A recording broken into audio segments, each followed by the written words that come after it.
ये है Indian market, जहां सड़कों पर, मॉल्स में, गलियों में, फुटपाथ पर जहां देखो दुकानदार अपनी दुकान सजाने में कोई कमी नहीं रखते। फेस्टिवल्स में तो मानो खरीदारी का मेला लगता था, लेकिन पिछले कुछ सालों से ट्रेडिशनल मार्केट्स और कंज्यूमर बिहेवियर में हम सभी को बहुत तरह के चेंजेस दिखाई देने लगे हैं। ये बात सिर्फ शहरों की नहीं है, ये पैटर्न आपको छोटे गांव और कस्बों में हर जगह दिखाई दे रहा है। लेकिन इसके पीछे की वजह क्या है? कोविड पैंडेमिक, जिसने लोगों को एक बात तो सिखा दी कि अपने फालतू के खर्चों से बचे रहें और अपनी सेविंग को बचा के रखें, ताकि कभी ऐसा और वक्त आए तो वो आपके काम आ जाए। या फिर ये जो ई कॉमर्स जायंट्स हैं, ये हमारे ऑफलाइन रिटेलर्स को फेल करते जा रहे हैं। आज हम इस वीडियो में ई कॉमर्स और ऑफलाइन रिटेलर्स के बारे में ही बात करने वाले हैं। अगर आपको भी समझना है कि किस तरह हमारे ट्रेडिशनल ऑफलाइन रिटेलर्स फेल होते जा रहे हैं, उनकी ग्रोथ कम होती जा रही है, तो बने रहिए इस वीडियो में, क्योंकि आज हम इस थ्योरी को डिकोड करने वाले हैं। The reach has widened significantly, with e-retail accessible in 99% of India's PIN codes.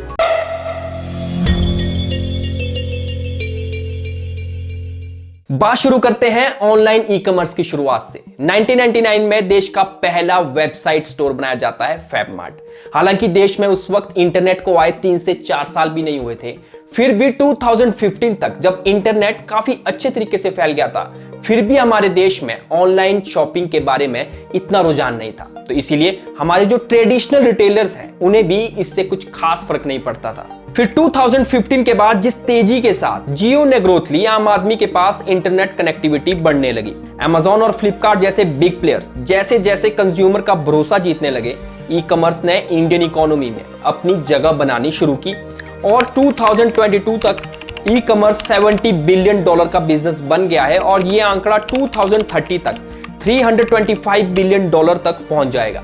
ये साफ है कि जो बिजनेस ऑफलाइन रिटेल मार्केट में होना चाहिए था, वो अब लगभग 50,000 करोड़ ऑनलाइन शॉपिंग बिजनेस से ई कॉमर्स प्लेयर्स के पास जा रहा है। ये आंकड़ा लगातार बढ़ता जा रहा है जैसे जैसे इंटरनेट सर्विसेज और ऑनलाइन डिलीवरी सिस्टम बढ़ते जाएंगे, इजीली एक्सेसिबल होते जाएंगे, वैसे वैसे ई कॉमर्स का बिजनेस बढ़ता जाएगा। तो आप बोलोगे इसमें क्या प्रॉब्लम है? जब कंज्यूमर को सेम प्रोडक्ट कम प्राइस में घर बैठे बैठे मिल रहा है, तो इसमें क्या गलत है? आप कंज्यूमर पॉइंट ऑफ व्यू के हिसाब से बिल्कुल सही सोच रहे हैं, लेकिन जिन रिटेलर्स को, जो ऑफलाइन ट्रेडिशनल शॉप्स हैं, जो उन्हें नुकसान देखने को मिल रहा है, उसकी बात करना भी बहुत जरूरी है। पहले शुरुआती दिनों में, आज से लगभग 5 से 7 साल पहले तक, जहां ऑफलाइन रिटेलर्स ये सोचते थे कि ऐसे कोई ऑनलाइन सेलर कैसे इतने कम प्राइस में सामान को कैसे बेच सकता है, उन्होंने खूब कोशिश की कि कहीं से गवर्नमेंट या जुडिशरी कोई तो फैसला ले और ऑनलाइन ई कॉमर्स प्लेयर्स पर कोई लीगल लिमिटेशंस लगाई जा सके। हमारे पास कस्टमर आता है, डेमो देखता है, पूरा डिस्कशन करता है, हर चीज़ को समझता है, फिर वो ऑनलाइन का प्राइस देखता है, उसका जो डिफरेंस देखता है, तो वो वापस चले जाता है। लेकिन सब कुछ वैसा ही चलता है जैसा चलता आ रहा था। बात भी सही है, कौन सा Amazon और फ्लिपकार्ट दोनों अपने प्रोडक्ट्स खुद बना रहे थे, खुद बेच रहे थे। ये तो सिर्फ एक मार्केट प्लेस है जहां पर रिटेलर्स, वैसे ही रिटेलर्स अपना सामान बेच रहे थे।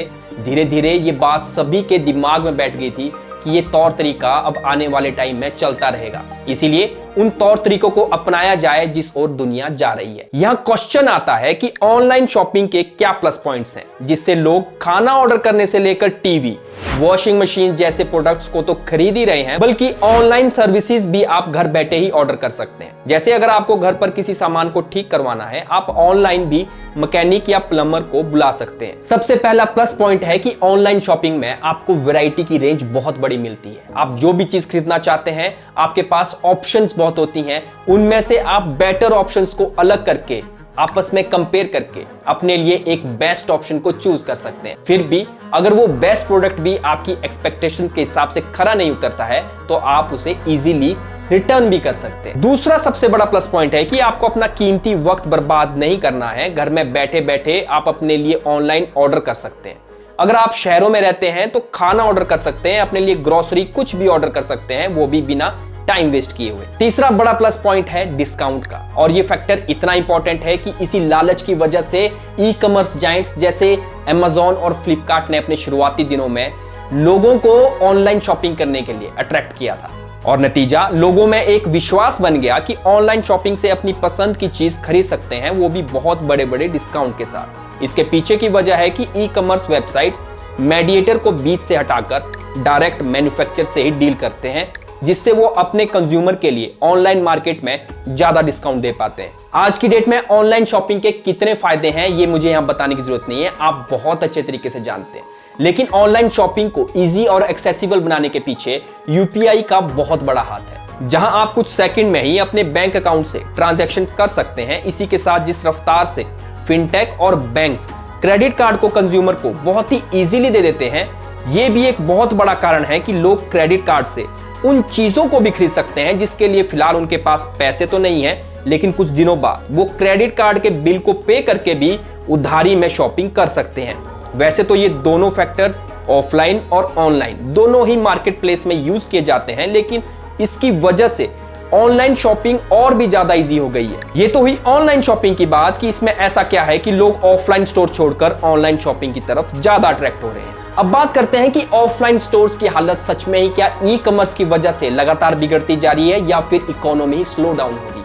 इसका सीधा सा आंसर है कि भले ही कोविड पेंडेमिक में बाकी दुनिया की तरह इंडिया की ग्रोथ भी नेगेटिव के साथ चल रही थी, लेकिन जल्दी ही इंडियन इकोनॉमी वापस पटरी पर आ गई है और अब ये पॉजिटिव ग्रोथ के साथ आगे बढ़ रही है। अगर ऑफलाइन स्मॉल रिटेलर्स की बात करें तो बेशक कोविड की वजह से इनके काम में बहुत फर्क पड़ा है। जहां इससे पहले भी ऑनलाइन शॉपिंग हो रही थी, लेकिन ऑफलाइन रिटेलर्स का जो अपने लोकल एरिया में एक विश्वास बना हुआ था, उससे कहीं ना कहीं इनका काम चला हुआ था। अब कोविड के दौरान कंज्यूमर को उसी तरह का विश्वास ऑनलाइन शॉपिंग में भी देखने को मिला। जिन लोगों को ऑनलाइन शॉपिंग में पहले बहुत से डाउट रहा करते थे, वो भी अब इस दौरान खुलकर ऑनलाइन शॉपिंग करना सीख गए।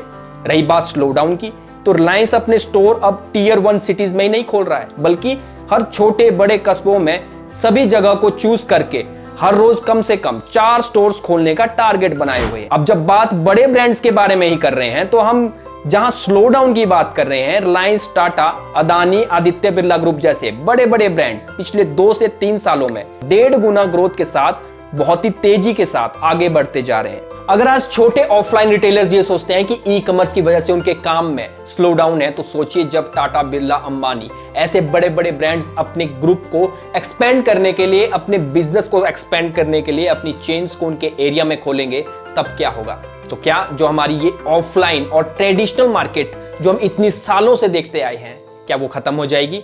देखिए, यहां बात सिंपल है कि अगर बिग जायंट्स अपने स्टोर की ग्रोथ इतनी तेजी से बढ़ा रहे हैं, तो ये बात साफ है कि जो स्मॉल रिटेलर्स हैं, उन्हीं के कंज्यूमर यहां आ रहे हैं और पैसे खर्च कर रहे हैं। रही बात ट्रेडिशनल मार्केट्स की, तो ये बात सच है कि जो भी हो, but at least traditional offline markets वैसे काम नहीं कर पाएंगे जिस तरह वो पहले काम किया करते थे।